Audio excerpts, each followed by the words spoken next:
Si igienizzano le manine, si fanno misurare la temperatura, si mettono gli stivaletti di gomma e scorazzano in giardino, dove in realtà lavorano su laboratori pianificati e distinti.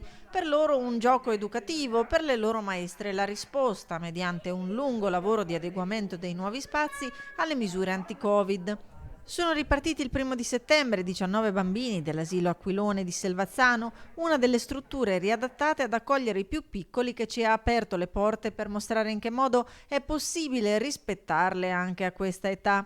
Stanze suddivise in quelli che chiamano angoli di interesse, quello simbolico, quello sensoriale, quello del naturale. Siamo riusciti a mantenere 2 gruppi bolla con 3 educatori. Ecco, la ripartenza è stata ottima, fortunatamente abbiamo potuto sperimentare già a luglio la riapertura del servizio come centro estivo e questo ci ha servito molto. Spazi riconvertiti per accogliere gruppi di bambini e restare separati. Un'attività di ricerca partita con i centri estivi è diventata prassi per il Centro Comunale per l'Infanzia gestito dalle cooperative sociali Progetto Now e COSEP. Veramente abbiamo fatto un'azione di informazione capillare presso tutte le strutture gestite dalle nostre cooperative, che sono 143 strutture educative nel Veneto, prevalentemente asili nido, ma anche qualche scuola dell'infanzia e prevalentemente strutture comunali affidate alla cooperazione sociale. Rette invariate per questo lavoro collettivo che ha visto anche molti asili del territorio